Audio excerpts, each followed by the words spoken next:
Yeah, good morning everyone once again. So I'll just start. I started recording the class myself, so hopefully we don't have any issues with this one. And I'll share the link after the class for others to watch in their free time. To mention concerning the assignments, I said we should. I showed us how to use Google Docs to submit assignments. But some people are still sending directly to my email, and they are attaching a WPS file. I'm not going to check those assignments. So I'm only going to check assignments that are submitted with Google Docs. Use Google Docs, share me the link, attach your first, second, and third assignments there, and I'll check them at once. Right? So I'm not going to check assignments that are submitted to my email. And for those that didn't submit, some people didn't submit their assignment on time. And when I asked everyone to submit, some are submitting yesterday for assignment 1 and 2 that I've reviewed. I asked everyone to submit at an agreed time. If you are now submitting at your own convenience, it will be unfair to my own part to start reviewing those assignments again, because I have other things I'll probably want to do during those hours. So like I said, submit your assignments with Google Docs. Add me to the file. I'll review and drop my comments there. So today we'll be talking about social media marketing, like I mentioned.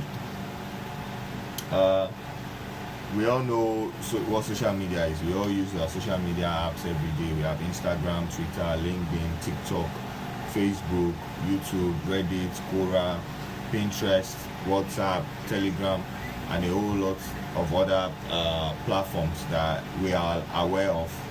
I hope you guys can hear me, please. Can somebody let me know if you can hear me clearly? Okay, thank you very much. Yeah, so like we have been doing throughout this class. I mean, I said everything we've been learning leads to one final destination of developing your own digital marketing strategy, right? You have picked a business of your choice. You have what do I call it now? Developed your customer wants and desires. You have created customer copies. What else have we done? You have figured out why you need to move your business online and not just traditional marketing. Why you need to leverage on online marketing using because you get to personalize your advertisement more. You get to see analytics of what your customer wants and what they do not want, right? So we've gone through the first process of identifying why you need to move to online marketing. Then we've discussed content marketing extensively. I spent much time there because I mentioned that it is very much cost effective, and it's the best route to getting long-term customers, right? Because it's organic. You are giving value in exchange for your customers' trust, right? So we extensively discussed that. We discussed the best practices for writing content, for developing articles, for writing your titles, for creating videos as well, and all of that, right? So now we touched search engine optimization as well, which are all the components that would eventually lead to that would be comprised in your digital marketing strategy, right? You have a business that has a website. You need to do search engine optimization. You need to create content, right? Content cuts across everything. Writing emails is content. Writing caption on social media is content. Writing a video script is content. Writing a blog article is content. Your website copies, all of those are content, right? So now social media marketing, you need to leverage the use of, these are the channels that you would use to showcase your content, right? When we were talking about clients, we said you should understand where your clients are, your customers are, rather, clients, customers, audience, where they are, where do they gather. Those are part of the 4 questions that we ask under content marketing. It is after you have you are sure of where your clients or your customers are, that you would now decide to start your social media marketing, right? If you don't know where your customers are, you will just be marketing blindly. You need to first figure out where they are, who they are, what they like, their interests, which are everything that will be used to develop your audience, target audience in your what do I call it now, in your marketing on social media, right? So these are the social media platforms that I highlighted here. There are a couple of others that people use. We have a couple of others. And Discord as well is there, but these are the popular ones that everybody knows, right? So for Instagram, we have a video type content. For Instagram, we have the reel type content. We have images. These are the type of contents that are allowed on Instagram. However, video and reels are reels especially is the main thing that sell on Instagram. Whatever platform or products you are selling, try and do as much video as possible, as much reels as possible. It might be difficult for remote work sometimes, but if you have a physical location, create videos, create real content. It's going to sell. Real content does not necessarily mean, and same with TikTok, right? Most of the content you can use on Instagram reels, you can use them on TikTok. It does not necessarily mean you have to be dancing every time, you have to be following sound videos and all of that. There are contents around educating your audience, right? The content marketing we mentioned, giving value, top 5 places to visit before 2023 ends, can be your content format. Create the content in vertical, right? Vertical format, which is your phone screen format. How your phone is, that's the vertical format, reels. Or you have, they call it 16:9 format. So those formats are what sells for Instagram most of the time for reels. You use images as well for creating your content. You can use real life images depending on what your product is about, or you use a graphic image where you edit, you get a graphic designer to design things and add to your graphics for you. Then we have Twitter as well. Twitter text sells most of the time, then which is what they call tweets. So Twitter is now X, right? Twitter is now X, so but it's still tweets. So those tweets are text. Then what again? We have videos, right? Videos, then images. Then for LinkedIn, we have LinkedIn is mostly a B2B platform, business to business platform, right? In marketing, we have business to business, we have business to customer, depending on what your business is about. Do you sell to other businesses? Do you have a software you are selling that other businesses buy, or are you offering a consultancy service to the other business will employ you for? Are you an agency? Then you have to do B2B marketing more, which you can leverage LinkedIn. That's a major place where you can do all of that. Then you have the text as well, videos and images for LinkedIn. For TikTok, just short videos, which are these reels we are talking about. It's the same format for both of them. Facebook, you have the text, you have the videos, you have images as well. For YouTube, you have videos and you have shorts. YouTube shorts is the same thing as the video you use on TikTok, is the same thing as the video you use on Instagram reels, right? Then we have the Reddit, the WhatsApp, Telegram and Quora, where it's just basically for WhatsApp. Now you have your WhatsApp business, you can set that up, have a catalog where people can see your products, and you can run campaigns as well, but you have to link it to your Facebook and Instagram accounts. Your Telegram is more of a community, more like WhatsApp, where you can have your group, your business group, your community for your business. You can either use that or use Facebook community as well. Then you have the Quora, where people ask questions and all of that. So those are the social media tools. We'll try as much to touch a couple. Touch Instagram, touch Twitter, LinkedIn, Facebook, YouTube for sure. We'll touch all of that. For TikTok, basically, like I said, it's the same thing with the same content format you have on Instagram Reels, right? The vertical format. So you can just use that. So like your target audience, I'm going to show you this.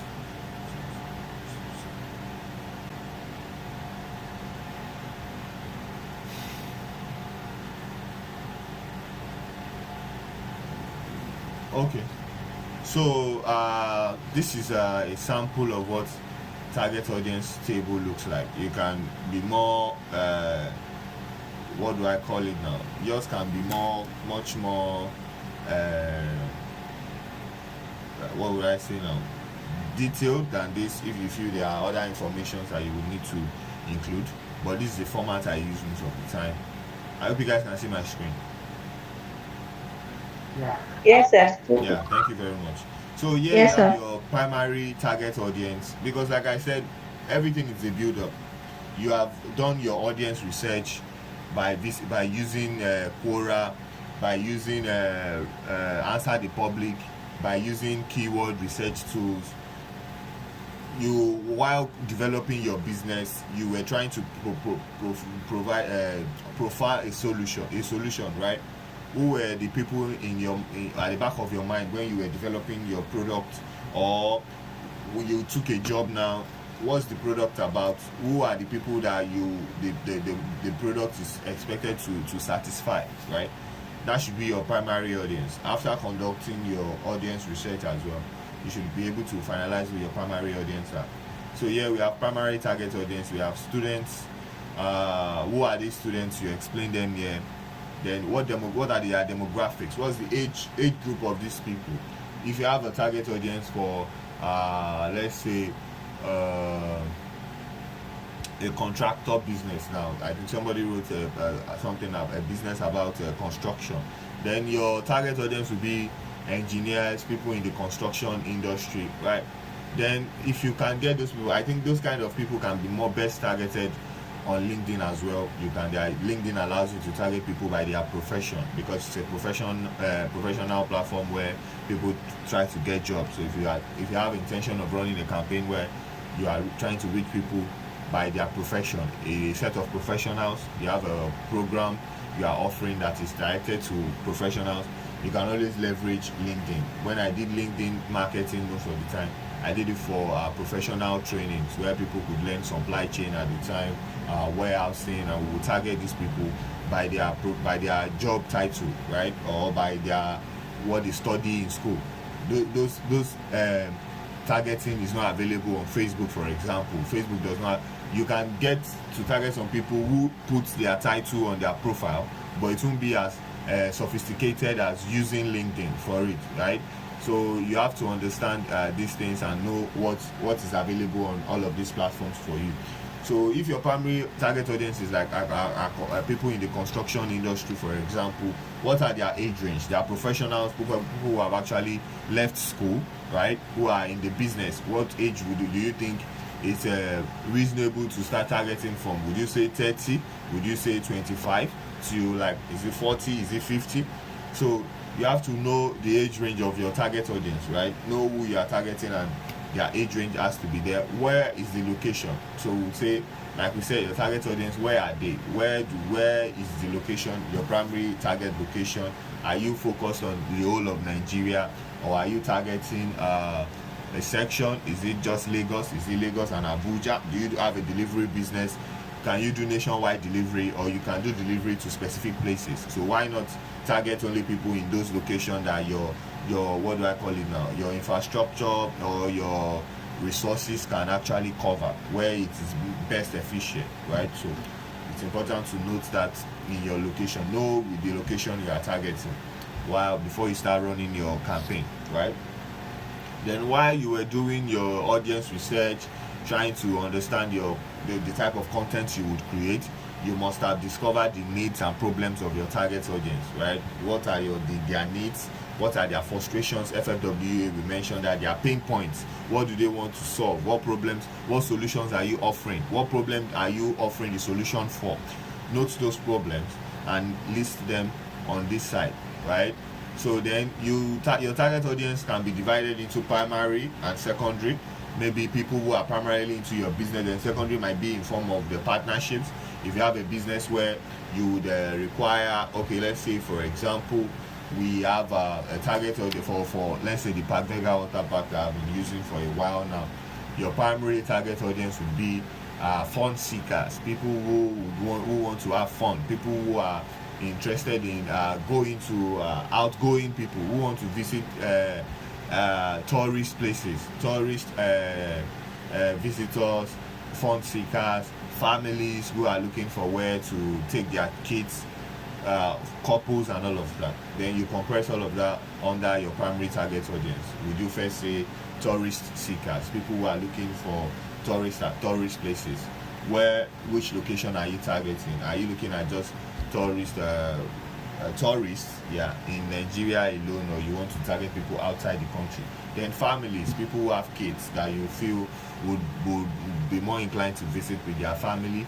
What's the age group of these people? You are targeting married couples, then you'll probably be looking at, I would say, what age do people get married? Let's say, okay, do we say from 27, do we say 25, do we say 30, till what age? Are you trying to target grandpas and grandmothers as well, grandparents? You will include that as well under your primary. Then on your secondary target audience, okay, you are trying to form partnerships. Why not build partnerships with, let's say, clubs, social clubs that can bring people in bulk? That is more of B2B, right? Then you are looking at, okay, let's say people in Rotary Club, let's say people in Ikoyi Club. You are trying to target them as a group now, right?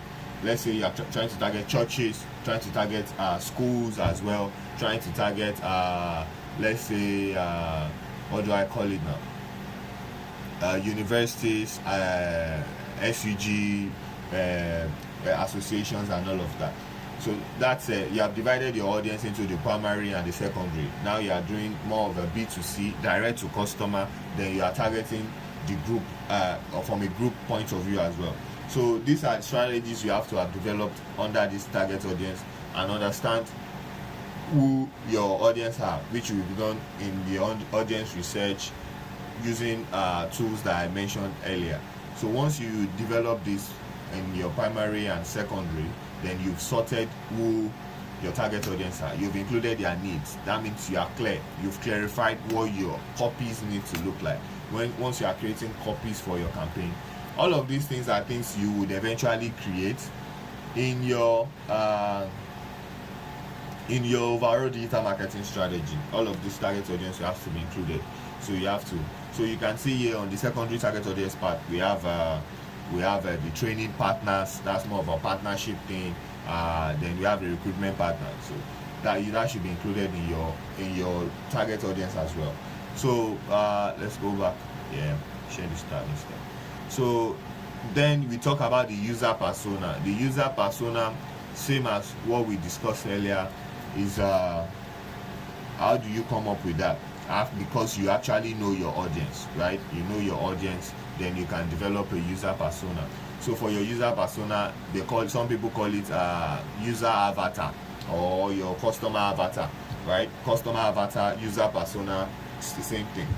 Whenever somebody asks you what's the customer avatar, it's the same thing. It's just more of a breakdown of what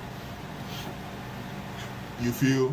Let me show you a more extensive one rather than this one. Okay. Just a few seconds, please. So yeah, so we have this. Share this now. You can see my screen, right? So let me just show us what I want. This is more sophisticated and better. So this is a user persona, right? Then you have the name of your. You can just develop a name for it. Because you have done your research and you know your audience, you can actually build a bio of your potential customer. How does your potential customer look like on a day-to-day basis? What does a potential customer look like for your business? So here we have somebody with this name. Then we have the bio, an energy consultant looking to further education in this. You have her age, which is important. Then you have the FFWA here. You have the fears, frustrations, wants, and aspirations, right? What are the fears? What are these persons? What are the frustrations this person faces on a daily basis? What does this person want exactly as a solution? What are the aspirations for better customer experience? What will make this person feel better about their fears and frustrations? These are things you have to deduce and include in your user persona. Then you have your frequently used channels. You would have researched which channels this person are, where you can find them. You are trying to target your contractors. Where do they go most of the time? They are professionals. They are about business. They are about making money, so you have to probably check out LinkedIn, for example. The industry niche communities. What are they? Communities that are restricted to people in your industry. Look for those communities. You have to join them. Are they Facebook groups? Are there WhatsApp communities, Telegram communities, or wherever that you know your audience are? You have to look for them on those platforms. If you need if you need to, like, what do I call it now? The authority. If you need the recommendation of your group, the group admins or the forum admins, before you have to know all of these things and include that in your marketing plans and budgeting, so you can talk to your audience where they are actually, right? You know, when people go to, like I said, when people go to different platforms, I can be a contractor, a business person, but my intent for using Instagram will not be the same intent when I go to LinkedIn, right? Will not be the same intent when I'm on a forum that talks about my expertise, right? So that means the way I would react to information I see on Instagram will be different from the way I react to it when I see it in in a forum that I belong to, where I am mentally an engineer, not when I am mentally mayowa and I just want to chill or just make myself happy, right? And just look at Brother Shaggy and others, right? So you have to understand that depending on what your business is about. I'm not saying you can't try out platforms. You can always do, that's part of what we do with in digital marketing, A and B testing, split testing. Test this out, but you have to know resources are limited, and you have to be proactive on making decisions on which platforms you want to channel your resources, right? So that's a user persona. Another one is here. We have Elijah Basira at Badmus. This is a different age group. A market woman who sends her son to school abroad, right? What are her fears? Losing her son's tuition fees. These are what the problems you probably saw before you wanted to offer a solution, right? So those fears, those are the problems your potential audience is facing. You have to list them. Then your wants and aspirations are what they want, what would be a solution, what do they deem fit as a solution, right? So those are what your product should be about. Their solution, your product should be their solution, right? Then you look at the channels they use most of the time. That's how to develop your user persona, basically. Your name, bio, age, FFWA, and frequently used channels, right? Yeah, for here it's the same thing. We said limitation, desire, needs, goals for using the product, just different English. So that's what your user persona is all about, right? I hope you guys are with me. Yes, sir. Yeah, thank you very much. So here's a link as well. I'm just going to share this link with us on okay, still comes down to my old content. So when you have finally developed not this, yeah, share this. So when you finally developed your user persona, you have your target audience, so you have to plan your content, right? Your social media content strategy. What are the contents you intend to post on a daily basis, right? You have done your content marketing research. You have those keywords. You have those questions that people are asking. Now you have to create content on your platform. You have to show content on your page, right? Yeah, you've created your Facebook account, your Facebook page. You've linked it to your Instagram business. Then you need to create this content. What are these contents now? So you create your content calendar. I think I mentioned that before. At the end of this class, we would eventually at the end of social media marketing topic, we would work on our content calendar as an assignment, just so you know. So here we have weekdays, we have the content guide. I think I showed this as well before. The objective, why are you creating this content? So most of the time, your content that you create, you could see from the table. I shared one table with us, the content marketing table. It's more like this chemistry table. I've forgotten what the chemistry table is now. So more of that table that I shared with us when we were doing content marketing. What's the objective? Is it fun content? Are you trying to educate? Are you trying to create awareness? Are you trying to create and drive engagement? All of these objectives needs to be put on a paper. Then while developing your content strategy, your content calendar, you have to make sure you cover all of these things, right? You have to create content that educates, content that drives emotion, right? You have to create content that gives information. All of these things depending on your field, and you have to create content about your product as well. But it shouldn't be about selling, which is what I say most of the time. Your content shouldn't be about come and buy. That the essence of content marketing is subtly selling your product without actually shoving it up on their faces that buy. You are trying to sell, but you are taking a different approach. Which approach are you taking now? The approach of giving first. You are giving, trying to buy their trust before they eventually purchase from you, which is why it's important to not center your content on a weekly basis on just yourself, right? What are you giving? They shouldn't come to your page and just see buy this dress. Why not give them tips on on types of fabrics? Why not give them tips on combination of what they can wear? If you have clothes that you can use, match them together, create content around that.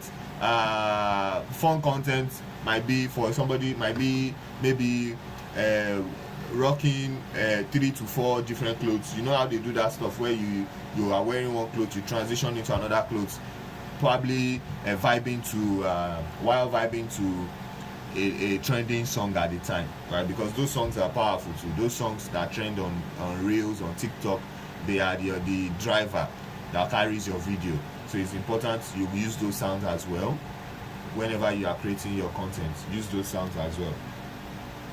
It's important. So like I said, your content has to have an objective. Are you trying to drive emotion? Are you telling a story, trying to connect with your customers emotionally? And also, like the table I gave you gives you options of the type of content you can create. There are testimonials, there are online reviews, there are quizzes, and all of these things. You can look at that content sheet I gave you. Let me share. Should I share it again? Do I still have it? Let me look for it. I'll look for it and I'll share again for those who probably missed this in the class, because I think we haven't created the group at the time. So that table is important.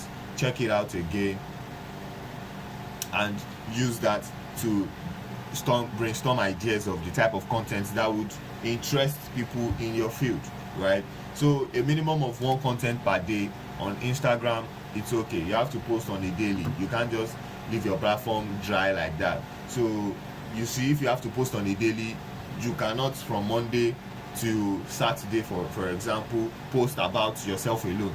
Come and buy. Work with us, buy from us, shop with us, take this course or do this. You can't do that. People will get tired. You have to give value, right? So which is why you have to come up with content ideas or different content formats. Testimonials are great. You have to include that in your content anyway. If you have online reviews that you can include, that's good. Quizzes, trivias, just for engagement. Trendy, jump on trends as well. There should be stuff like that. Give information concerning your industry so people know. If you have a few things you want to say on top of that, on top of the information, you can always do that. Content around yourself, what your product is about. Educate them on what your product is about, how to use your product, what are the perks of buying from you. That's a content style as well.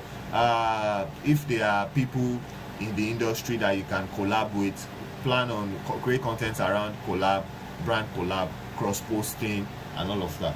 those are content ideas that you can always use on your social media, for marketing, for content marketing, and for paid advertising. So I'm just going to share a link. This is a 22 benefits of social media for businesses. You can check it out. To the periodic table. Thank you very much. I did science for a while before I ran away. I think they actually run away, so that's the link to social media for business. You can check out the article, and these are some of things you should know. On Facebook Blueprint is a course you might probably want to take to have a certification in Facebook advertising. It's important you have some of these certifications. Facebook, Google. I have for Google. I have like 2 for Google. I have a Google Search Ad certification. I have a Google Digital Skills for Africa. Most people do that a lot, so I have that as well. Then you have your experience.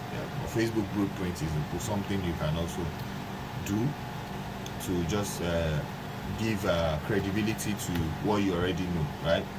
So it's important you have these certifications. You share this link as well to Instagram stories. You have to leverage Instagram stories as well. We'll touch on some of these things. So here is a link to Instagram as well. Start understanding it. Then there's another link to another content you should check out. And I'm going to drop them in the group as well. Quick starter course. So some of these courses you can take them, right? Some are not very long. Or you can just pick the one you want. And all of these, the one I'll probably recommend is the Facebook Blueprint. Right now, this screen recording will show everything on my phone.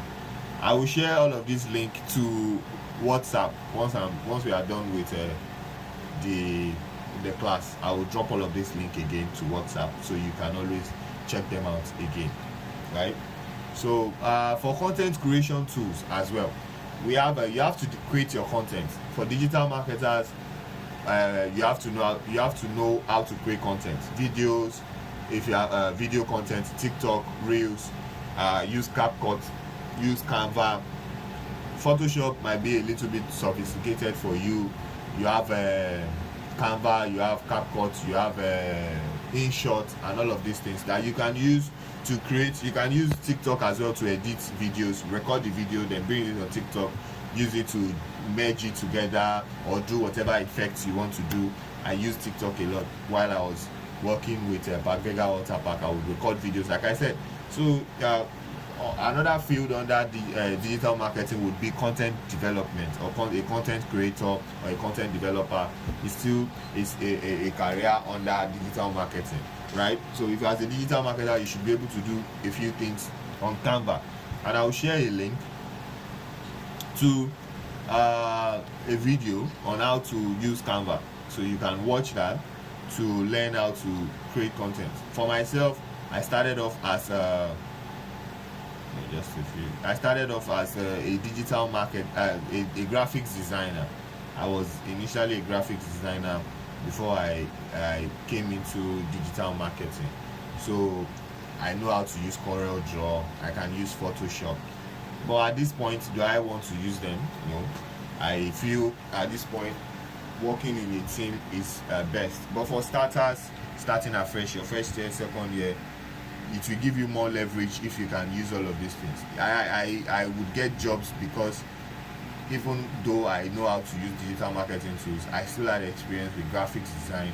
So people were for businesses that wanted to cut costs, they would be like, okay, if we can just pay this guy well enough, he's going to do all of that, which was what I did with Suko, an e-commerce platform. I was designing all of the graphics. I was the one running all of the ads. When I with Vega Water Park, I was designing the graphics, I was editing videos, I was flying drones to record videos, using phone to record guests in the park as well, all of that. So it's a part of what digital marketers have to do. But when you grow in your field, you can now go specialize in one area, and just because of you have proven yourself, you'll be able to easily specialize, right? Rather than be doing everything. I can do everything, give me the job, right? So that's it. So I'm going to just copy the link to Canva, which I know most of us use already. So you can watch this video.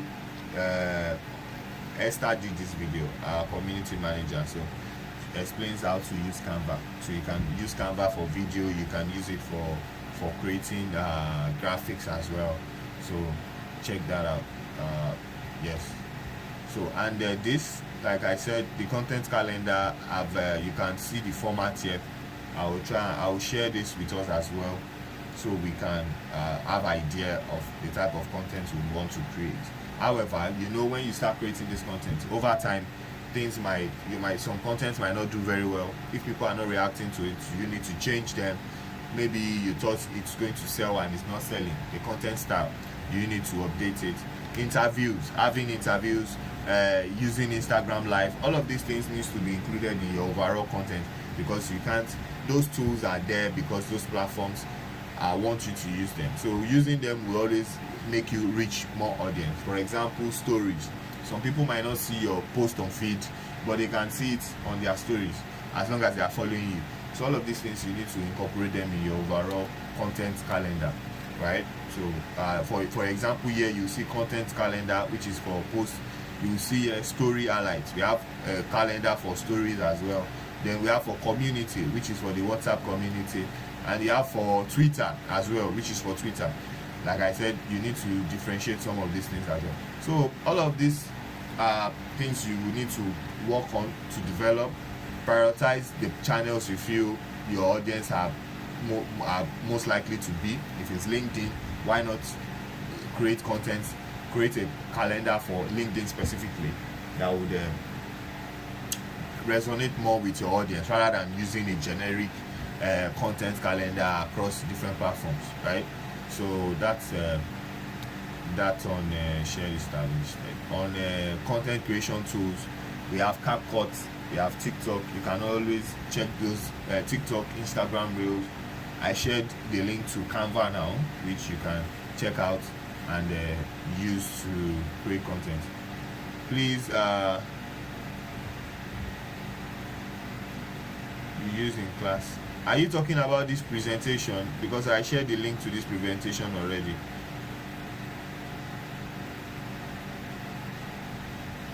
Share bootcamp. Okay, kindness, go on, please. Okay, good morning, sir. Good morning. Sir, I really want to confirm. I submitted my assignments. I think I sent it to your Google Docs, but you didn't comment. I don't know if you saw it. I will check. Is it your number 1 and number 2 assignment, or the third one? Yes, sir. The 1 and 2 now. Did you submit when I asked everyone to submit? You probably did not submit. I submitted the first one. You didn't respond. I was expecting a review on it. I don't know if you forgot, but I forgot to ask in the last class. Okay. So I submitted the first and second one again. I don't know if you've seen it. Okay. So like I said, share your assignments to my Google Docs, and it's a continuous assignment.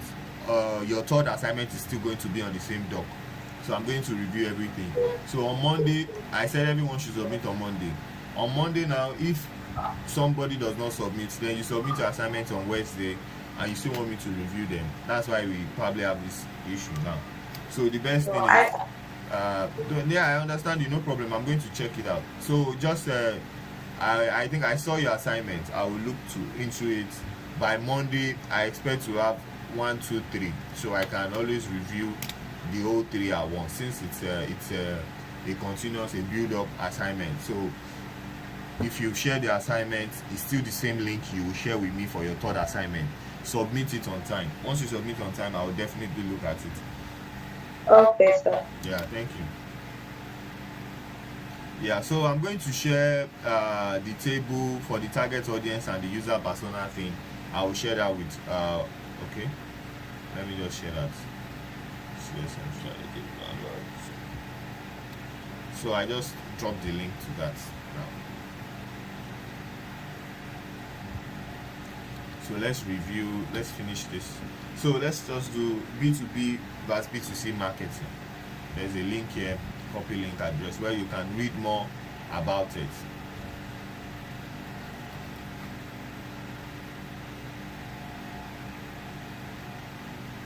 So you understand what B2B and B2C business are and the differences between them.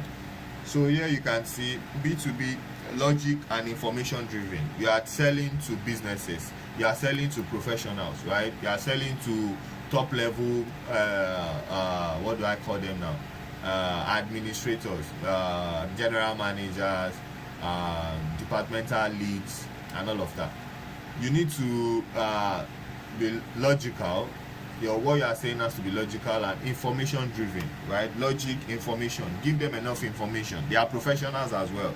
You have to show how it's harder to get their trust because they are professionals. So you have to be professional in your content. You have to do enough research that would spawn them to feel like, okay, this person knows what they are doing, right?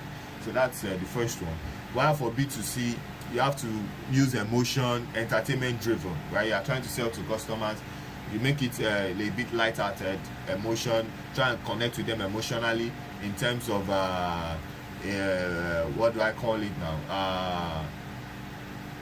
You are telling your story. Why are you offering to sell this product? Through testimonials. You have people that have used this product.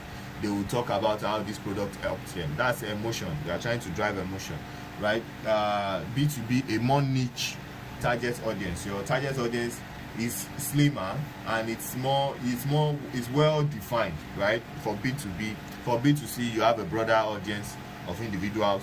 Your B2B marketing has to be primarily email and retargeting, right? For B2C, you have to use social media more than anything, right? But for B2B now, we have LinkedIn, which you can always use to as well, and also you have to use emails, right? Then resolve important necessities. So that's the whole point of B2B. The objective is to solve important needs while it's to solve basic necessities. So you can read more about it in the link I shared to understand what B2B and B2C marketing are.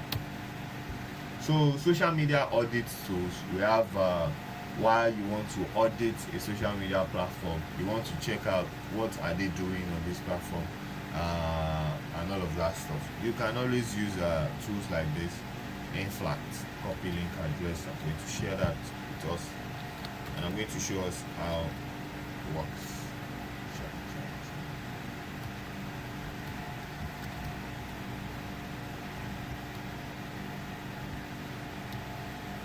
So once the link for attendance comes up, please just let me okay, just give me a few seconds, please.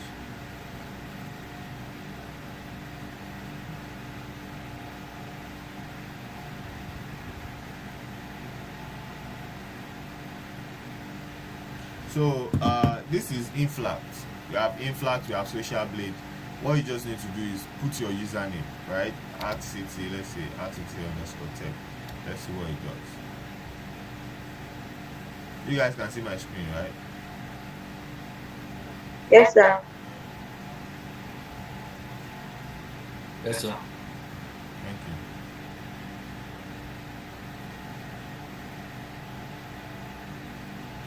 you. So this allows you to analyze profiles on Instagram, right?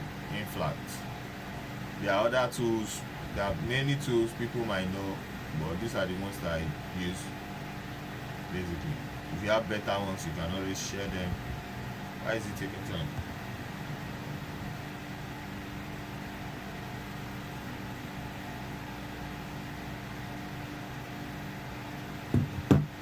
Okay, another one would be Social Blade. Let me just load that one while. Yeah, social blade.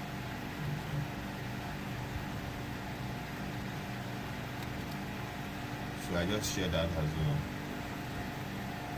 Sure, I'll send them to the group.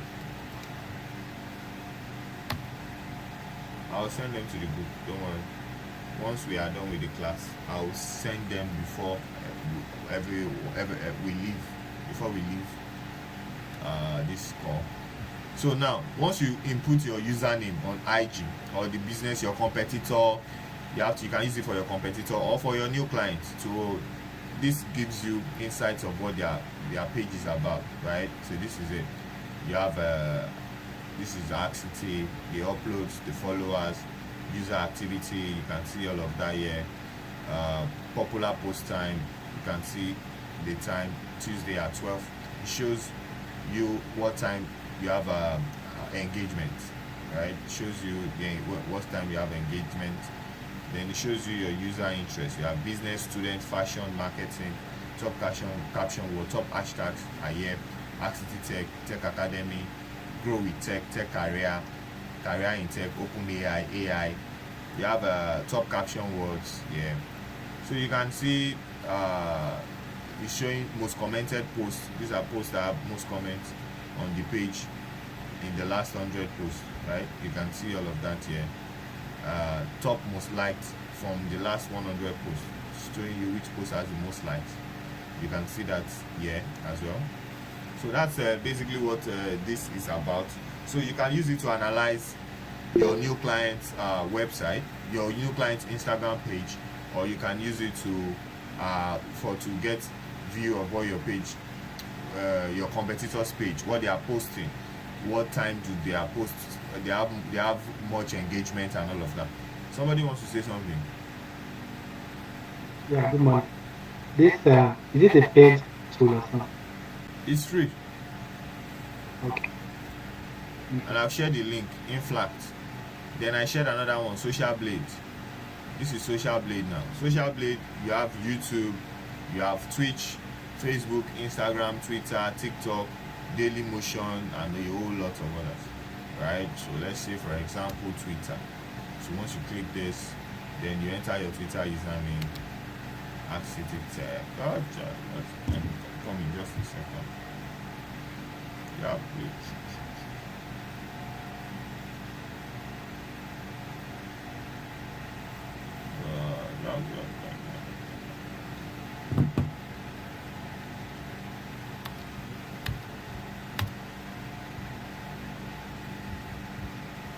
So I think they have a paid version too. I think so. But let's see. Yeah, they have a paid version.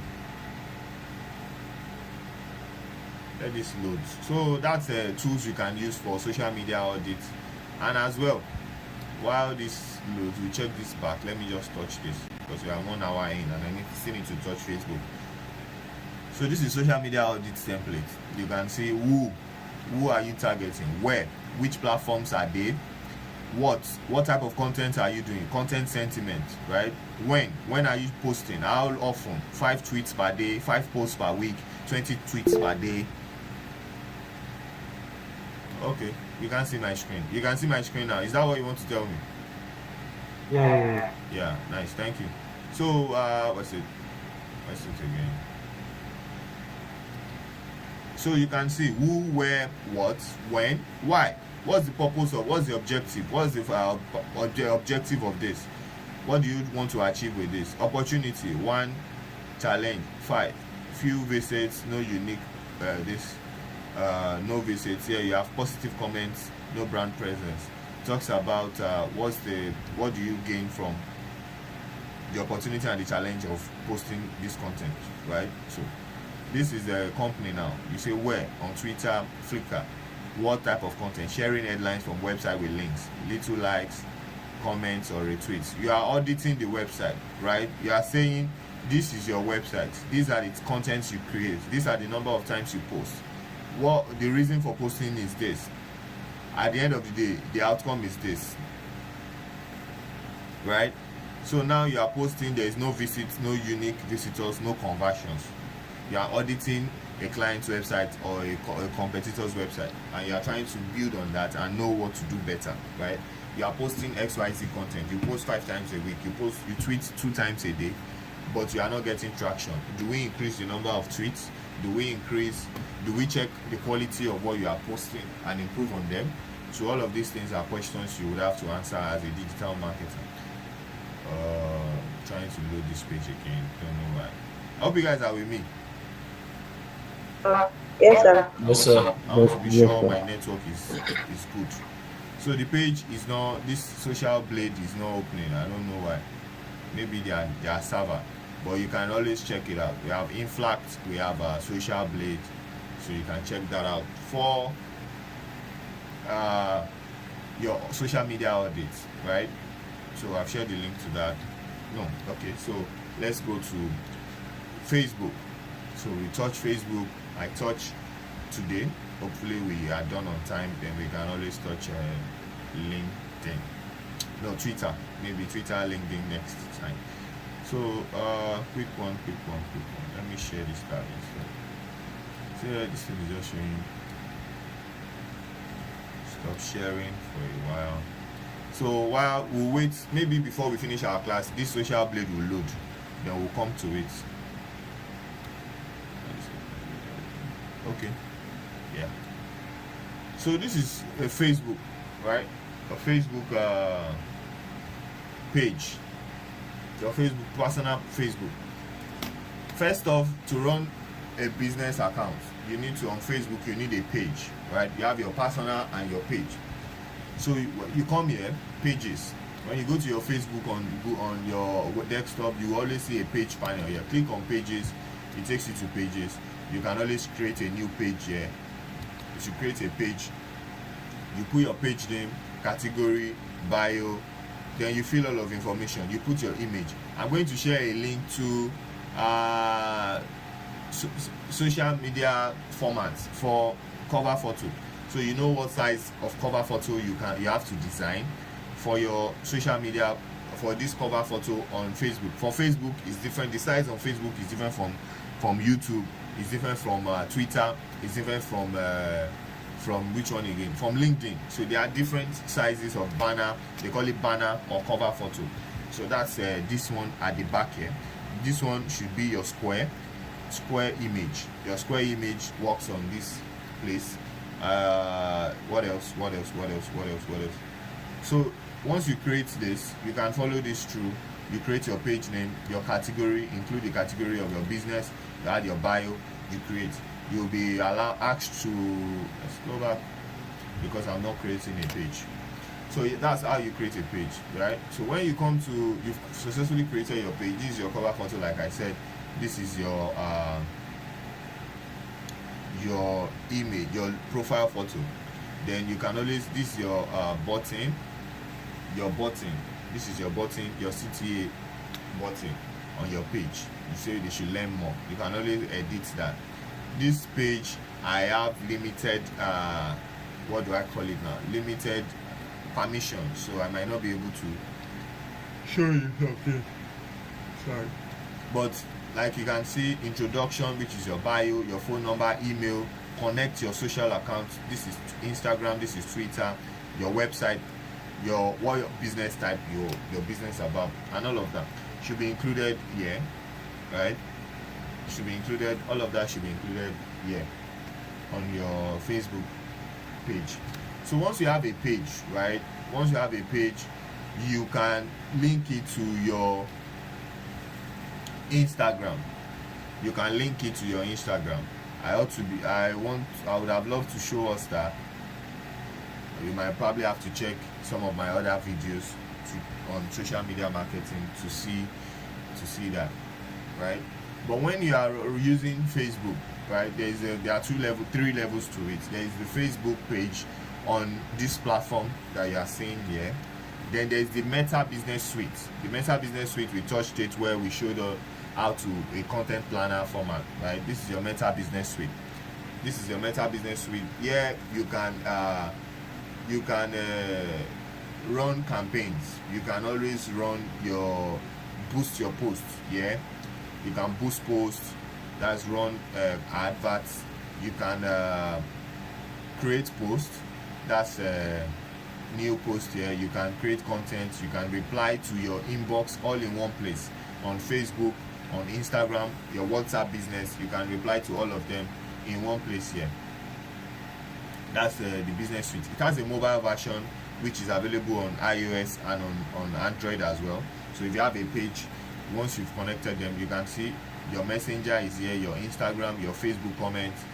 If you have a WhatsApp business link to it, it will also be here, right? So that's what this is about. Then you have your content, which shows the content you have on your page. You can see this is how it shows. You can always change the dates here, and it shows your post and reels, shows your stories, A and B test, mention and tags, all of this. You can always see them there. Then your planner shows you content you have created. You can see all your content. You can schedule here, schedule post, schedule story, create reel, schedule ad, all of that. You can do all of that on this side. So here you have all settings. The settings would not normally be more than this, but because of my permissions, I might not be able to show us more of the settings I want to show. So like I mentioned, I said your Facebook is in 3 parts. You have the page, which is on the www.facebook.com. Then you have the Meta Business Suite, which is business.facebook.com.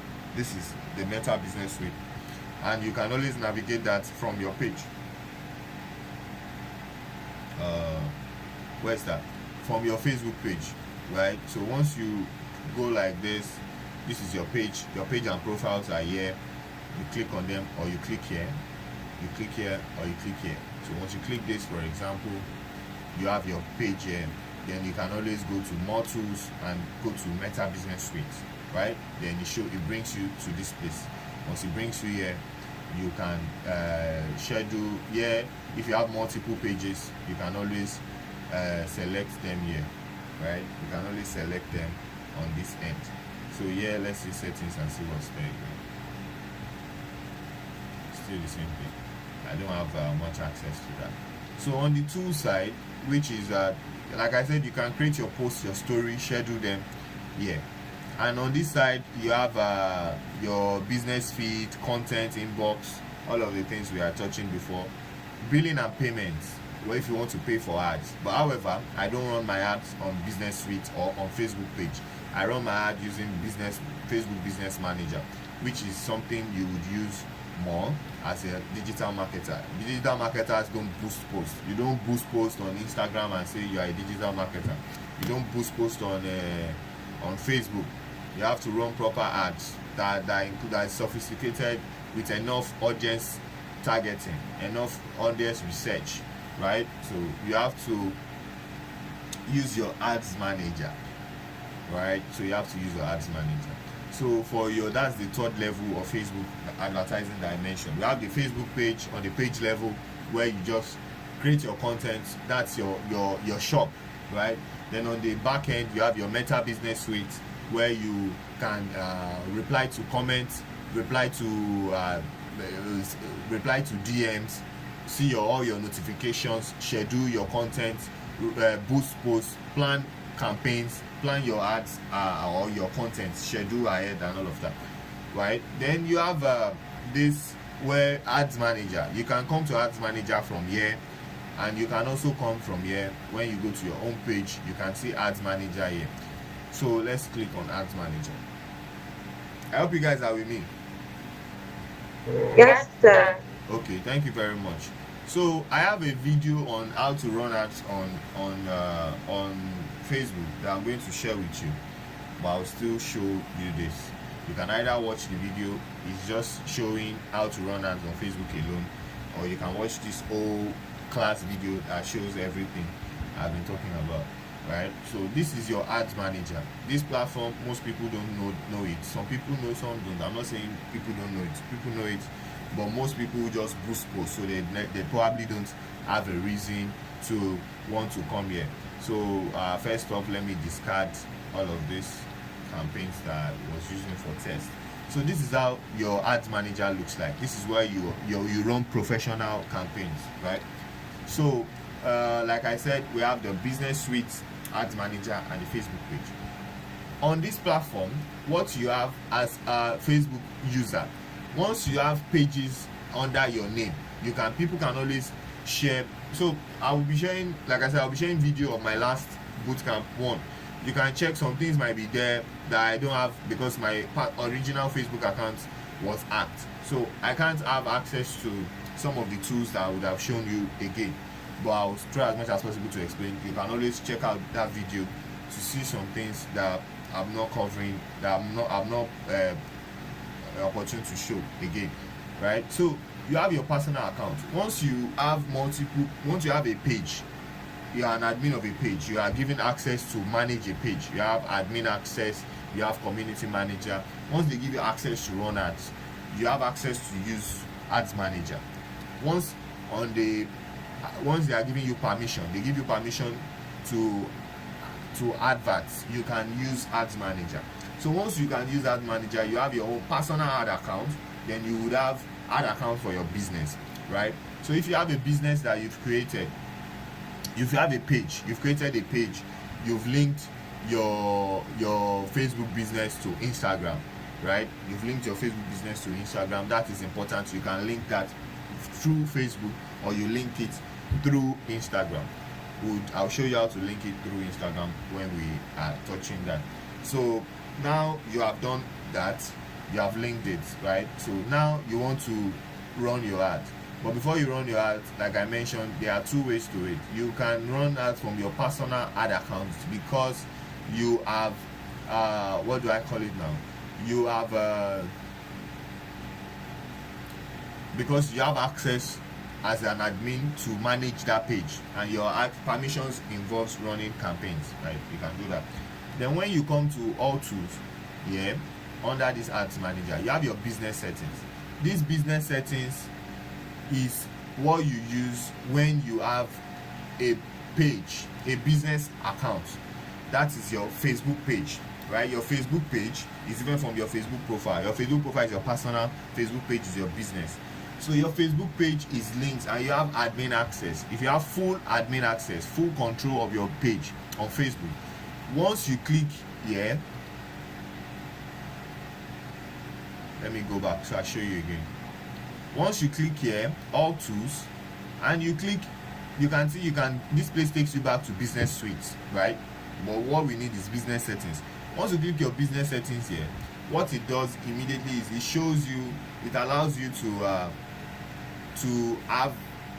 create a business manager account, right? That's a Meta Business Manager. They call it Meta Business Manager. But because I don't have a page with full admin access, I can't do that now. I can't do that. So this is your Meta Business Manager. Let's click it. Let's see what it does. So you can see Meta Business Manager. I'll just drop this link anyways, but you can access it the way I said. So what it allows you to do is, it allows you, let's say, get started. Come in. Let's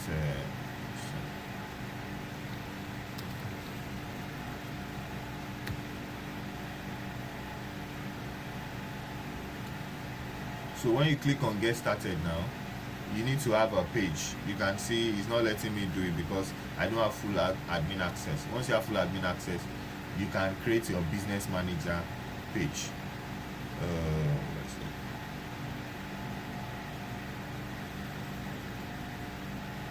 You can create your business manager page from here.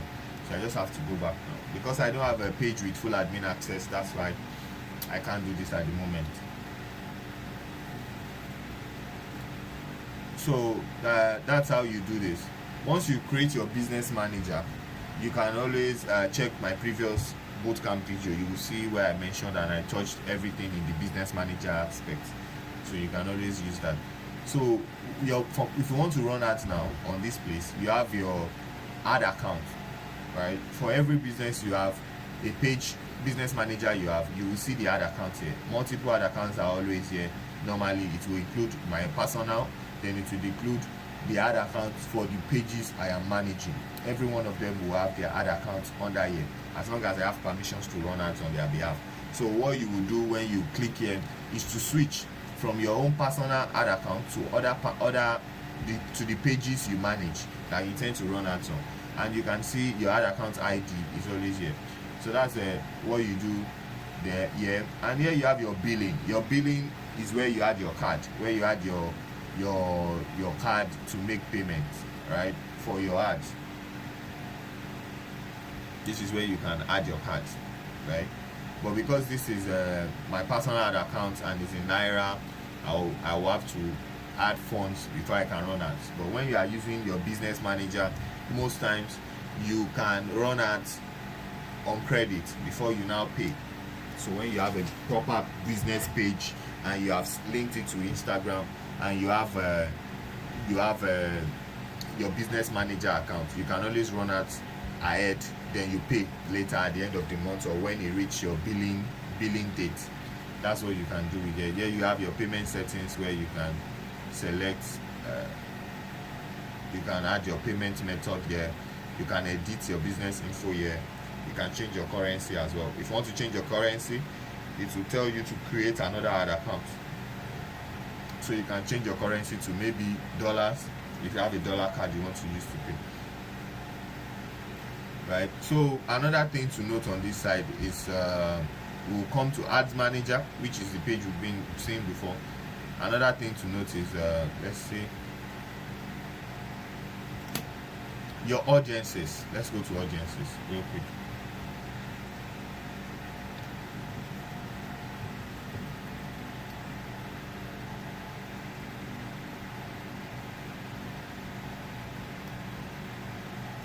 Please, has the attendance link been shared? No, I sir. don't. I've not seen it. Okay. Trying to get to request for it. So at this audience section, right, this is your audience part, is where you are trying to run a campaign, right? The idea now is we have developed a business content a content plan. We have a content calendar already. Now we want to run paid campaign, social media ads, search engine marketing, Facebook advertising. I said search engine marketing, social media marketing, Facebook advertising, right? So you have to create your audience first off. You can create it on the other side, but I want to show us a couple of things here before we move. So here we have saved audience. For saved audience are audiences that you create manually, right? You create them manually, you select the demographics, interest, behavior, and all of that, then you save them. Then your custom audience, connect with people who are already strangers to your business. This one you create them by uploading your customer contacts, right? You can upload emails or phone numbers of your customers. You upload them on this place now. Then it's automatically target them on Facebook. Then you can run ads that they will see because they've interacted with your business. What do you use that for? You use that for remarketing. Retargeting. Sorry, retargeting. There's retargeting. There is remarketing. Remarketing is when you run ads and you have you've acquired leads, then you are marketing to them again via email. Retargeting is when you've targeted people but they've not taken the action you want them to take. Then you run another campaign that continues the journey with them. They've seen your product, they know about your product, but they've not taken the action. They came to your e-commerce store, they selected some items and added them to cart, but they've not made a purchase. Then you want to retarget them. So that's what you use custom audience for. In the case where you can now track your visitors, people who visit your website, and they've not taken the action you want them to take, you will now run ads to them again, reminding them to take that action, right? You want them to make a purchase. You can run ads, shopping ads that shows those products that they've interacted with. That's what you see the likes of Jumia, AliExpress do with most of their ads. You view a shoe, then you are on Instagram and you are seeing shoe up and down. That seeing those same shoes. That's part of what custom audience are about. So they stored your information, your data, and they are running ads to you again just so you can take action. Then lookalike audience is created from your custom audience. You've created a custom audience of people who visited your website, people who visited a particular page on your website. Then you want to create a mirror of those people. If XYZ, if Mr. A and B visit my website and they made a purchase, right? And Mr. A and B belongs to Lions Club. Mr. A and B are engineers. Mr. A and B are married. Mr. A and B have a PhD. Mr. A and B likes super sports on Facebook. Mr. A and B, they both follow Wizkid. They both follow Davido. Why not create another lookalike audience of people who have the same behavior, demographics, and interests of Mr. A and B? If Mr. A and B can have this following behavioral pattern and can take action on my and can buy from me, why not target other people like Mr. A and B? Do you get my point? Can you guys hear me? It went up for a while. It just came on again. Oh, okay, sorry about that. I think it's a call is coming in, so it's interrupting my network. So like I said, so custom audience are audiences that you create from your offline contacts. You have an email list, you have a directory of customers, you upload them and you can target them again. You have set up pixels on your website, and people visit your website. Facebook collects their information, and you use that information, you can retarget them. I mentioned retargeting, remarketing. Then you have a lookalike audience that mirrors your custom audience. You want to mirror people who have taken action on your website before. You want to mirror your website visitors. If Mr. A and B can have the following behavioral patterns, why not look for people who have the same patterns as them and show my ads to them? Because if they can buy, then those people are most likely to buy as well, right? So that's the point of lookalike audience. You target XYZ people. You target people that have visited your website. You target people that have taken action on your website. Then you create a mirror of those people. Then you run ads to them again. That's what lookalike audience is about. So it's important for digital marketers to note these three types of audiences. For boosting posts, you don't get the luxury of saying this. All you just get is select audience, and you just select a couple of things. But now you can use custom audience. You can upload your contacts to Facebook and run ads to them. You can do lookalike, mirror the people that have taken action on your website and run ads to them. Or you can look for lookalike of people who follow your page or who like your page and run ads to them. So for save audience now, you click save audience. This is what you see, right? You name your audience, test 2, test bootcamp 2, right? If you have a custom audience that you have designed, you can always select them here. If you have a lookalike audience you've uploaded, you have custom audiences, you can always select all of that here, right? You can add them to your audience. Just a second. Yeah, it's okay. So then you have your location. It's important. Like I said, while we are creating your target audience earlier, you should know the location you are targeting. Are you targeting Nigeria as a whole? Do you want to target just Lagos?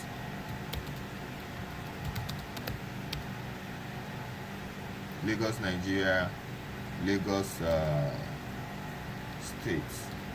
This Lagos, they've just scattered it with states, the city, the states. Let's see where this covers. This does not cover every part of Lagos. Lagos. Let's see, Lagos County. Okay. Where does this cover? I think this covers like everywhere in Lagos, right? So then you have, let's say you want to target major cities in Nigeria, Abuja. Yeah, target. You can, what's the proximity, what's the ratio, radius of do you want to go a bit lower, narrower, or you want to go wider? Wider, you're ready. I'm seeing Gwagwalada now.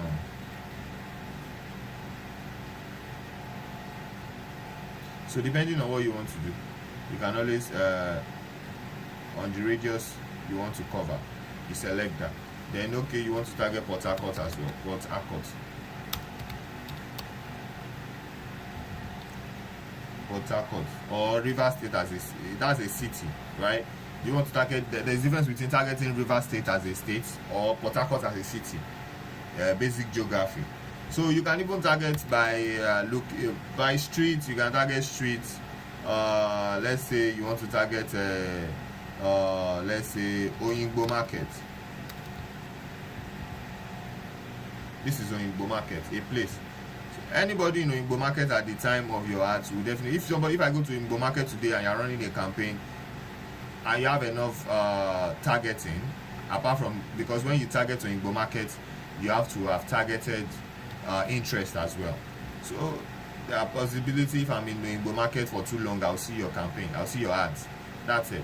So you can always target. It's saying your audience location has been changed from Lagos to Oyingbo Market because Oyingbo is inside Lagos, right? If I'm targeting that's what they call sets, universal set and what this, I've forgotten that course, where you do sets and they have a point where they meet, right? So if you are targeting what do I call it now? You are targeting a subset. Why do you have to select the whole set? You are targeting just Oyingbo. You don't have to select all of Lagos. When you say all of Lagos, funny enough, if Oyingbo Market does not have as much crowd as people in Ikorodu, your ad will be shown to people in Ikorodu more, and you are not fulfilling the purpose of your ad, right? So you select your location wherever you want to run to. You want to run as to the United Kingdom, or let's say Ontario in Canada. Ontario, Canada. You can select it. It's all there. Select every location you want to run as to on this place. You can select a street as well. If you have a street you want us to try, we can try it. Does anybody have a street they want to suggest we try? If their street is on Facebook map.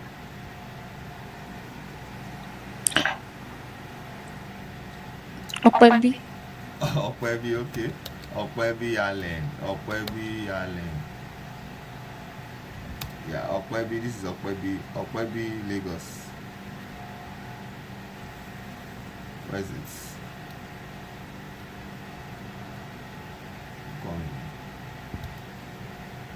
Okay, this is Okwebi here. You can see this arrow here. Okwebi Ikeja, right? That's it. So you can even exclude location. If you have locations you don't want your ads to get to, you can always exclude them using this tool here. Exclude. If I exclude it, if my ad is showing to somebody in ShopRite, the person in Okwebi will not see my ad. So that's how it works. You can always exclude locations as well. And you come to your age range. The age range you have researched, you can always include them here. From what age to what age, you can include them here. Gender, are you running to only male and only female? However, if you run as to only one part, they might ask you to double check, so you are not gender. It's not a gender discriminatory campaign, right? If you have languages you want to target specifically, you select them on this side. Then detail targeting, where the cocoa is where you come here. You select your demographics, interests, and or behaviors, right? If we say this ad is targeted to engineers, now I say engineer.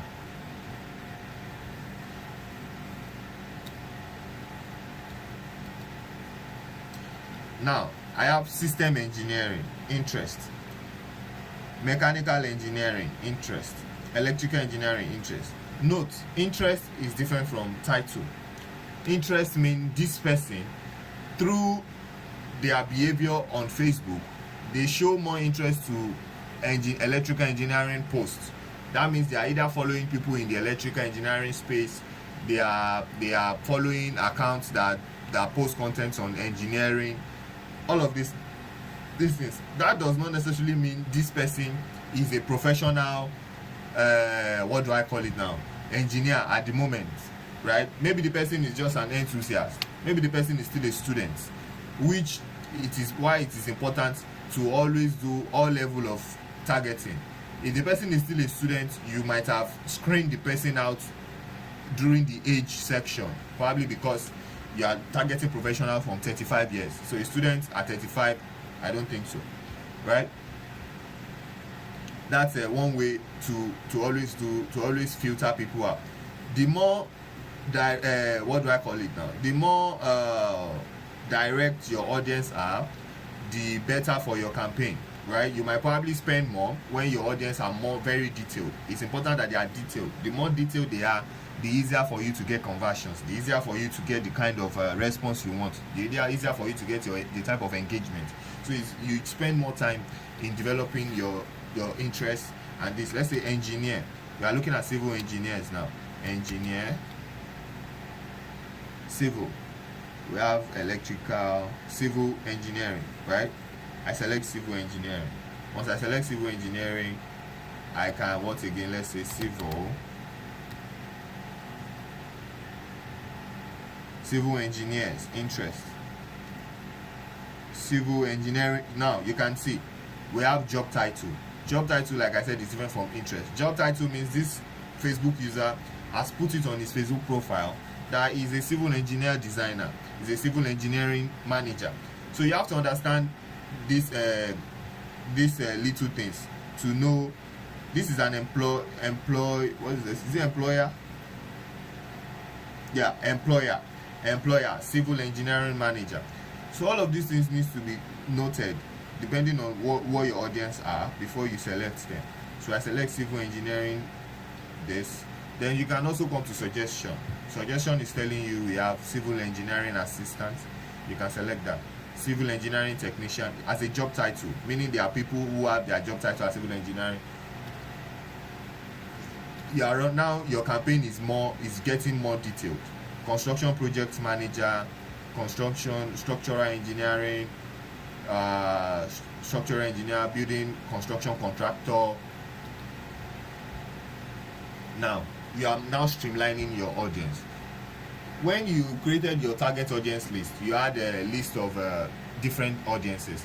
You can run your campaign to a specific primary audience. If you have audience that are civil engineers, you can run a campaign that is strictly to civil engineers. All your copies will speak directly to civil engineers using civil engineer terms and using civil engineering jargon, right? You will speak in their language. When they see your ad, they resonate with it. Then if I want to target architects now, then I'm speaking the architect language as well, running ads specifically for architects alone.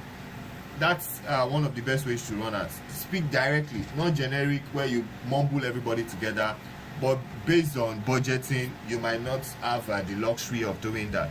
But it's important you try and detail target your audience, unless you don't have specific products. Maybe the product you are serving might be the same. You might want to have a generic ad, but I'll still advise you run split test campaigns that are specifically to subgroups of your ads, subgroups of your target audience. Run campaigns that are specifically to those subgroups. Speaking the language of those specific subgroups is important. So once you do that, you can also exclude, the same way you can exclude location, you can also exclude some interests or behaviors, right? Then you can do as much as you want. Then while you are doing that, you will see your audience size here. You're saying you have 268,000 people in the audience size. As you include more location, your audience size will increase. As you include more detailed targeting, your audience size will reduce, right? Once you've done that, then you create saved audience. You save it. Then you see that it's ready, meaning you can now run campaigns with this, right? If you want to create for custom audience, you create custom audience. It asks you to select your audience source. Are you uploading a list? You can select that here. Do you have an app that you've installed, that you have installed your pixels on? You can track app activity. Your website, is it your website as your source? Offline, maybe you have included your offline location. Then you can track people who come to that location, right? Your catalog, if you have a catalog on Facebook for people who use for e-commerce shopping and all of that. Then what source again? Are you targeting people who have visited your Instagram account, people who have watched a specific video, people who have filled a particular form or Facebook page, on Facebook listing, shopping and all of that? You can always select any of this. Once you select this, for example, let's say we select customer list, then he said please add your ad account to a business, right?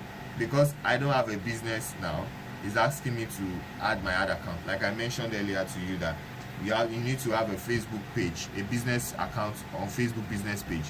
and that is linked to Instagram, then you create your business manager, which I shared the link with us before we can now say we want to do some of these things, right? So that's it. Once you have your custom audience, you can create a lookalike from it. Lookalike, just like you mirror. Yeah, somebody wants to say something. Go on. Yes, sir. I have a question. Like this linking of Facebook to Instagram account. I once tried it because I have a Facebook page. Yeah. I tried to link the Facebook page to my Instagram account using that Meta Business Suite you showed us the last time. It kept telling me that I need to have a professional Instagram account, but I don't know how to do that. Yeah, you've not converted your Instagram account to a business. You are still using a personal Instagram account. That's why. Yeah. When we get to Okay. Instagram, I'll show us that so we can do it together. So once you convert it to a professional, then you can now link it with a business page. If it's personal, you can link to a business. Business. Okay. So I have one more question, please. Still on the Facebook. Okay, I hope we can finish this. Should we wrap up this before we answer? Okay, go on. It's just a short one, sir. Okay. Okay. For the Facebook, the personal Facebook account and the Facebook page, how do you manage both of them that you can make posts on the page and it reflects on the personal account? Is there a way you can do it and it shows at the same time, or do you have to Yeah. copy? That's why I said you link it. Once you link your Facebook to your Instagram, not personal, oh, Facebook business page to Facebook business account. Once you link them, you can use your Meta Business Suite to post simultaneously on both platforms. That's on the Instagram and on the Facebook page. Yeah, it goes to both of them at the same time. And if you want to post on IG as well, I don't know if they've changed it, because most of these things, digital products, they update. So once they update, they might remove a feature. When you want to post on Instagram, you would see option to share on Facebook. Once you select that option, since they are linked, if your post goes on Instagram, it shows on Facebook as well. So it's just linking. Once you link it, you can do that. Okay, sir. Okay, Yeah. thank you. So we'll touch that. So let's just go to campaign on a rush way. I still have to show us pixels. I'll still show us pixels. But let's go to campaign. Let's just see how to run Facebook ads today. Or should we do pixels and you watch the other video on Facebook ads? Let me just show us. If I want to use digital marketing strategy, I would say go and watch my video on Facebook ads. Then I can drive traffic to my content. That's also a strategy for sharing content and for driving traffic. You can always adopt and modify to suit whatever objective you want to achieve, right? So now this is your dashboard. This is your ads manager. This is where your campaigns are. A lot of tools are here. Do I have the luxury of what do I call it now? Of telling us what these things are? Sorry about that. I might not be able to do that. Here is A and B test. You can always test two campaigns together, but let's just create a campaign so fast. Right? So if you want to create a campaign, note these steps that I'm taking on creating a campaign. This step you take here is similar to what you will take if you want to run a campaign on LinkedIn, similar to what you take if you want to run a campaign on Twitter. Yeah. Which platform again? On Google as well. If first of all you have to select your objective. What's the objective for your campaign? What are you trying to achieve? Sales. Sales means you want to sell, right? Meaning the objective is to convert. So that's your conversion. So for you to run a campaign on sales, you need to have a conversion tracking code set on your website that tracks the people who visit your website. There's what they call thank you page or success page when you are in digital marketing for conversion. Meaning when you are running your campaign, you target to know how many sales you've made or how many people have made a sale. You need to target your success page or your thank you page. If you have a landing page now where people select your product, they add to cart, for example. Once they finish adding to cart, they need to pay, right? It is only when they pay that you have made a sale. If they add to cart and they don't pay, you've not made a sale, right? So if you are tracking the link to your cart page. That means you are tracking the number of people that add your product to cart. It does not mean you are tracking the number of people that pay. Not everybody that add your product to cart will not pay immediately, right? You want to know the number of people that have paid on the like real time, right? So what you will have to target is your conversion, and it has to do with your thank you page. So that means when people pay, you tell your developer to make sure that when they pay, it redirects a page. Once you make a successful payment, it redirects a page that says thank you or success. That's a confirmation of payment, right? Or if you say people should sign up for a webinar, sign up to buy a course, sign up for a newsletter or something, whatever your objective is, there should be a page that confirms the final action. The URL of that page that confirms the final action is what you would use as your tracking page. So that is the page that Facebook needs to receive an alert from, to know that the action has been taken. Then it will be recorded as one conversion, right? We'll get to that when we talk about pixels, because you need to add pixels to your account for you to be able to do all of these things I've mentioned. That's sales. Then there's leads. You are trying to get emails, trying to get contacts, trying to get some DMs. That's this leads. Engagement, you want to get the likes, you want to get the video views, you want to get the comments, the shares. App promotions, you have an app you are trying to sell, you want people to download your app, you run an ad that says download the app. Traffic, you want to direct people to go to your website. You want to direct as much people to go to your website, you use traffic. You want to do, that's what they call link clicks, cost per click, CPC, cost per click. Landing page views, meaning you want to direct people to a page on your website, and you want them to see that page, meaning your website has to load fast, because if your website does not load fast, your landing page view will be low, meaning people are bouncing off. They are coming to your page, it's taking time to load, they bounce out. That's bounce rate is increasing. So but when you have a page that loads very fast, mobile friendly page that loads really fast, you can use landing page views to track the number of people that actually wait for your page to load, that saw your full page, right? Link clicks just measures the number of people that click. Once they click. So it might not be the best thing to do if you want people to visit a page on your website. It's better you target landing page views, so you can have real numbers of people who actually waited for your page to load, right? So it's more like people who spend like 5 seconds or is it 3 seconds on your landing page. But link clicks just measure people who click. Once they click your ad, if it's loading and they cut it off, it's none of Facebook business. Facebook will count it as a link click. Then you have awareness. You just want to reach people. You just want to create brand awareness. You want people to know your product. And for this, there's a metric they call ad recall lift. Ad recall lift. AD space RECALL space LIFT. Lift. Ad recall lift.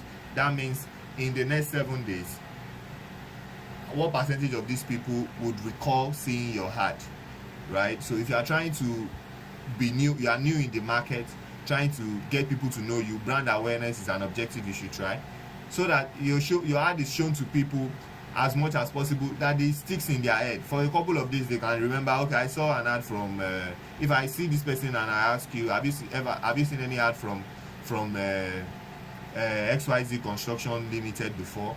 They should be able to remember that they've seen an ad from you before in 3 to 7 days, right? That's the ad recall lift. So select your objective. Are you trying to drive traffic to your website? Do you want people to see a particular page? If you say it's page, then click on landing page views, right? Then what next is you select your, this is 1140, oh my dear. Select your campaign name. Campaign name, test.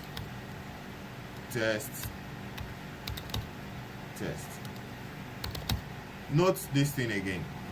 I'm trying to break this down as much as possible so that you understand the logic behind it. There are 3 levels on your campaign. There's the campaign level, there's the asset level, there's the ad level. Same with LinkedIn, same with Twitter, or else if Elon Musk have changed it on Twitter now. Same with Google. There are 3 levels. You have the ad set level, the ad level, the campaign level. Some might change the name, some will use different names, some will use ad level and a campaign level. They might interchange the name, but what is constant is there are 3 sections to it. There's the campaign level. The campaign level, what you do on the campaign level is that's where you select your objective, right? You select your objective. You can see it's more like a step. There is step 1, step 2, step 3, right? On the campaign level, all you can do is to select objective. What is your objective? Traffic. What is your objective? Sales. What's your objective? Awareness. What's your objective? Engagement. You select all of that here on the campaign level. Is it a special category campaign? Are you running campaign for employment, for housing, election? You select all of that on this section. If you are not running a campaign in all of this, don't select it. If I want to employ somebody, why not go to LinkedIn? Why do I have to come here? For housing, I don't know. There are platforms that allows for people to sell their houses, but you might want to use Facebook property listing. Good for you. Yeah, I think some people use that, but not in Nigeria because we don't have a proper structure for those kind of things. So once you've selected this, you can create A and B test here. Like I said, you want to test different images, audiences, placements. You can do that here. Now, advantage campaign budget means you want to distribute your budget across your ad sets. Like I said, there is the campaign level, ad set, and ad level. Whatever you do on campaign level affects these 3, right? But they are limited. The only thing that affects them is the objective of your campaign. And do you want your budget to be on the campaign level? Meaning you want your budget to be allocated to all your campaigns automatically based on their performance, right? Where do you get the best results, right? But for your ad set level now, you can have multiple ad sets under one campaign. I hope you guys are getting me. It might be complex, but I'm sure when you start using it, you understand. And why it is important is when you are running as a digital marketer, you might want to run ads to different audiences, right? We talked about trying to target your subgroups of audience specifically. You want to run ads to civil engineers, you want to run ads to architects, you want to run ads to what is it, quality control, I don't know most of these construction terms. You want to run ads to 3 different people now, right?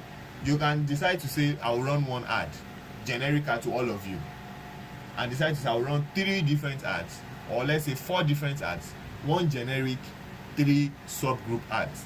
Meaning you are running one ad that is generic to everybody, then you are running 3 different subgroups ads. What is your budget? Do you have a budget of let's say $1,000? If you have a budget of $1,000, do you want it to be automatically spread across these 4 campaigns? You can switch this on. Do you want the budget to be spent by yourself? You want to manually share them so that everybody has a level playing field. Then what you do is you share them with $250 each on each ad set. So on this level, you can always create ad sets. You can see quickly duplicate. You can either duplicate here and here as well. Let's see what you can do here again is on this level. I'm coming. I'll go back to that. On this level, what you can do here again, this is your campaign level. You can see this is your ad set level and this is your ad level, right? You can come here under ad set to create. Then you create it under your campaign. You can see the campaign is automatically selected. Then you put your ad set new name there. Then you put your ad. So for each ad set, it has its own independent ads. Every ad set does not have the same ads. You can have up to 10 ads under one ad set. So those 10 ads will only go to the audience and the placement you have selected in the ad set level for each campaign. I hope you guys understand what I'm trying to say. So let's edit now. So you come here now, you have your test. This is test. Let's say this is test A. Let me quickly duplicate. So I say, you can see now, test copy has this under it. Then this one too will be test copy. Then this is test A. Then this also is test A. So what this means is when you run anything you do on test copy would affect this one here. It will not affect these ones here. So when you come to test copy now, what you can do is you have selected your objective. Now you select your conversion location.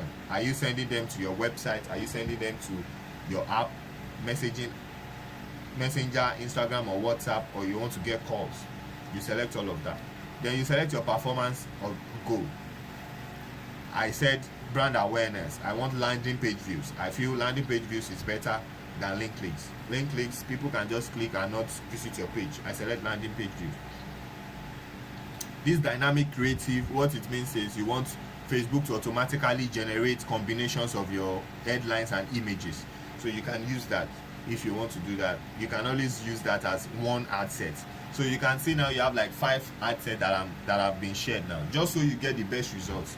If you run just one campaign, what if that one campaign is not performing? All your money goes into the bush. So it's better you spread it and you test different things. Then if you see some are not working, you can switch them off, allocate the budget to the other one. So here you have your daily budget and your you have daily and lifetime. I use lifetime most of the time because I might not, it's bad, but you might forget to switch off your ads when it's time to switch it off. If you don't do that, your budget, your ads can keep running and you are burning money even when your ads were supposed to stop. So but it's always good to check your ads all the time. So you have your lifetime budget or your daily budget. So when you select a lifetime budget, you always put your end date. Put end date to your campaigns. If you don't put end date, your campaign will keep running. You are wasting money when your campaign is supposed to have stopped. So always put your end date in your campaign. And more options here that you can always do. Do you want your ads to run all the time, or do you want to run on a schedule? If you want your ads to run on a schedule, you can always select days you want your ads to run and the time. Yeah, you want it to run every day. You want it to run just on Mondays at from maybe 3 p.m. to 9 p.m. Then you can tick the boxes. That means your ad will not run until 3 p.m. on Monday. Do you want it to run 12 a.m. to 9 a.m. on Tuesday? You can select that. Or do you want it to run every time? These things might be complicated, and it might, for me, I run my ads all the time. But if you feel you have specific times you want to run them, I just feel they become too complicated and you have too many things to analyze. So just keep it simple. So why not run so now if you are running to different time zones, maybe you are running across Africa or to US or Europe, you might want to use viewers time zone. Maybe when they are awake in America, they are sleeping in Nigeria, and you want to just maximize that, you can use this time zone thing, or just run it all the time to not stress yourself. Anyone you want. So the saved audience, like I said, you can always create them again from this level, or you just come here, search for your audience, test BC2 that we've worked on earlier, then it's automatically here, right? If you create new audience as well, good for you. Then it's telling you that your ad will reach 2.4k to 6.9k people every day, and you have like 9 to 25 landing page views on a daily basis, right? Based on your audience. Your audience is saying it is middle.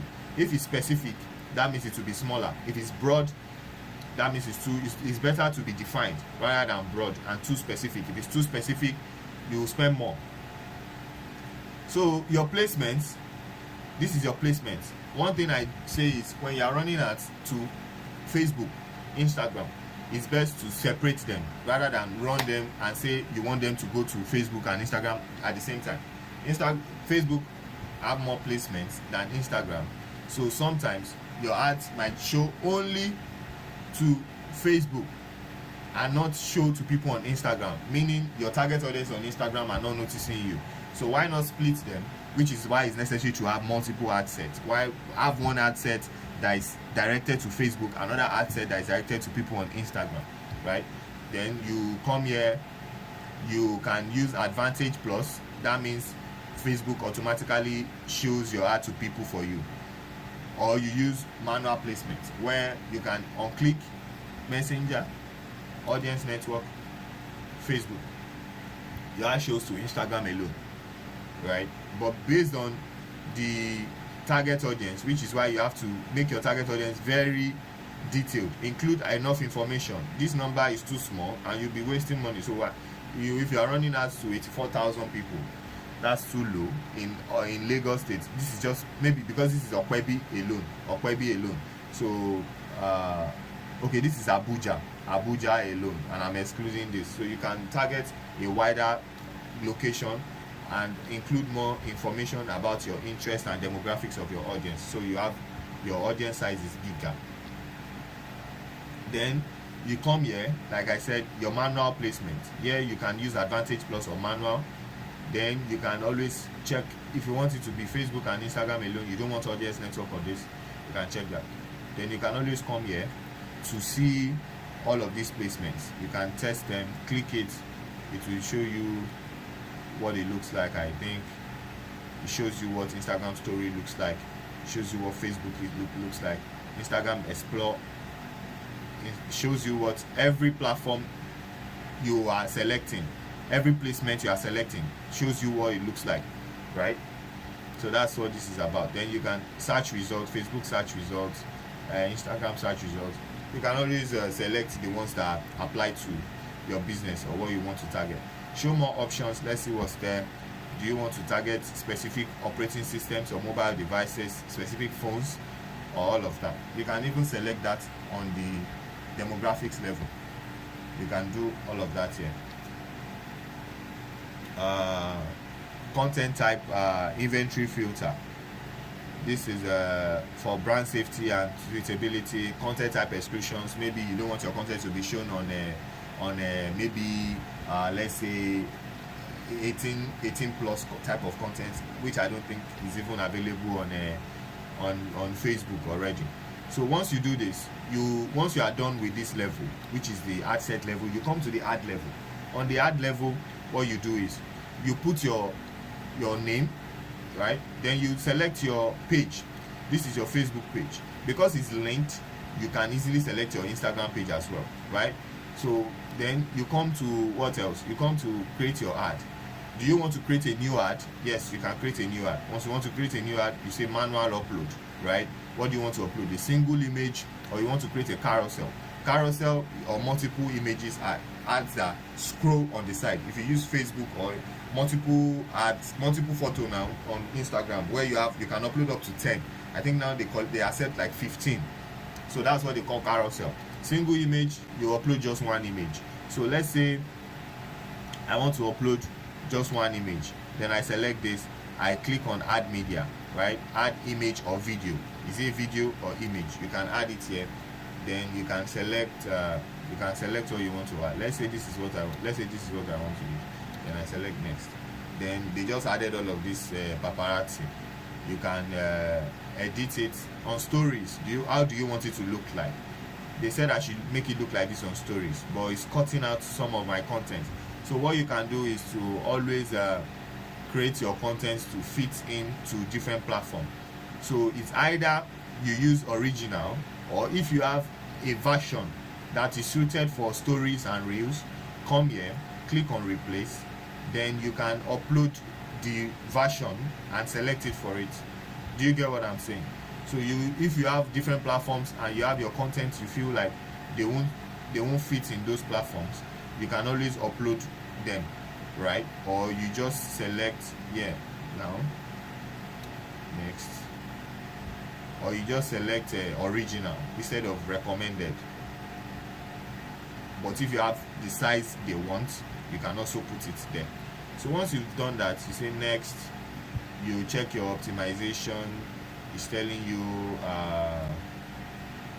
add music, you add image filter, so the image is brighter, all of these things.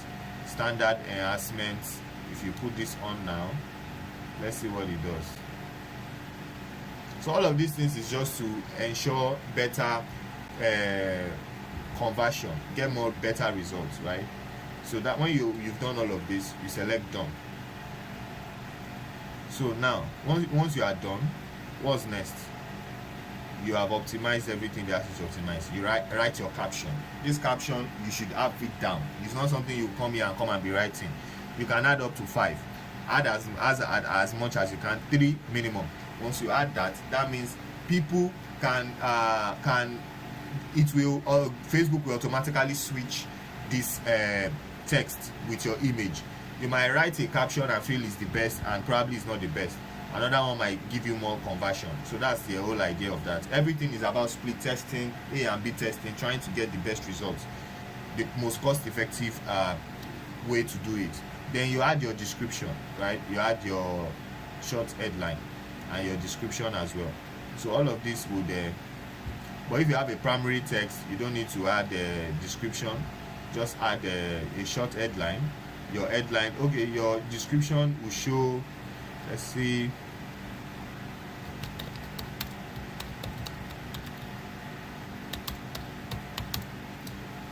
so this is your description. Your headline is showing here. You can see your headline here. Your description is this one under here. That's it. Your description, let's say for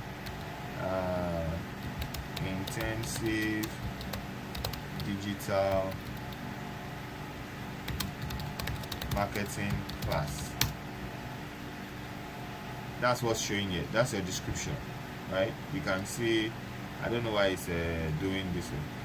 It's not letting me select it. Then your primary text, your primary text is your major caption, which is, you can always add all of that here. Like I said, add multiple. So you can see where it shows. It's showing here. This is your headline. So this is your headline, this is your description, this is your primary text. You can add multiple of them, add it as much as you can. Then you select your call to action. What action are they buying now? Are they applying now for a training? Are they booking now for a session with you? Contact us. Are they downloading? Are they getting a quote? Whatever it is you want them to do on the next page that you are taking on your landing page should be what you use.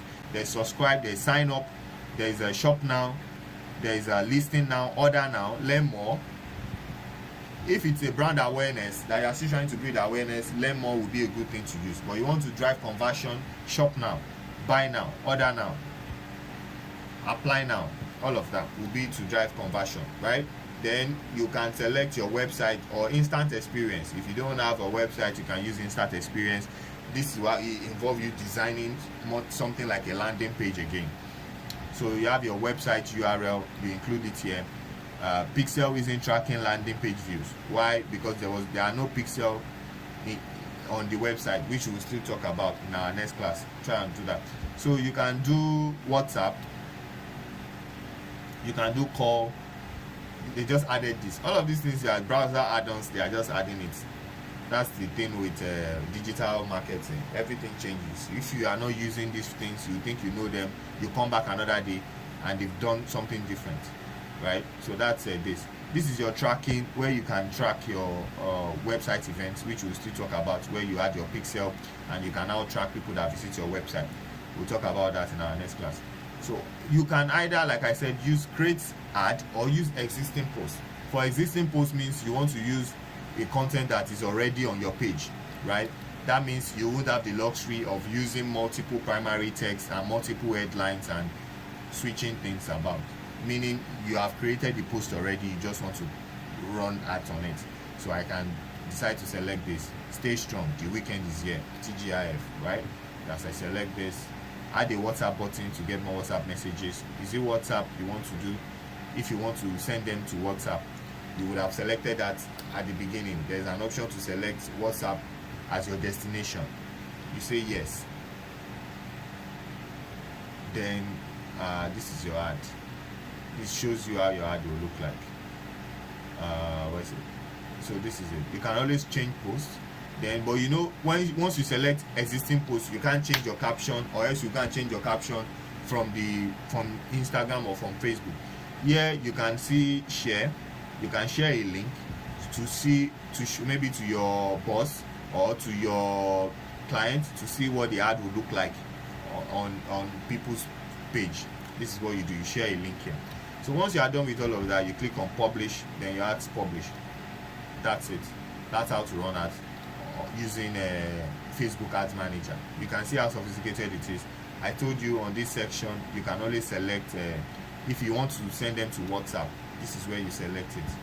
Select messaging apps. That means you want to send them to WhatsApp, right? Then you select it. Do you want them to use Messenger or you want them to use WhatsApp? You select WhatsApp here. So that's how to select the platform. The WhatsApp would have been connected to your Facebook account as well. So that's it. Once you are done with all of this, you hit publish and they will review your ad. After reviewing, considering you have followed every step they mentioned, that community guidelines, you are not running a special ad category as a normal ad and all of that, your ad goes live and it start running. So there is Facebook Ads Manager. They call it Meta Ads Manager. I will share the screenshot of it or what it looks like on Google Play Store with you, so you can download it as well. You need it as well if you are running ads as a digital marketer, so you can view your ads on your mobile. So yeah, that's everything on this, and I'm going to stop recording, then I'll take questions. We are late already. Just a few questions, then I'll share all this link on WhatsApp. Okay, the link to attendance has been shared, so please let me copy and drop again. So mark your attendance. So I'm done.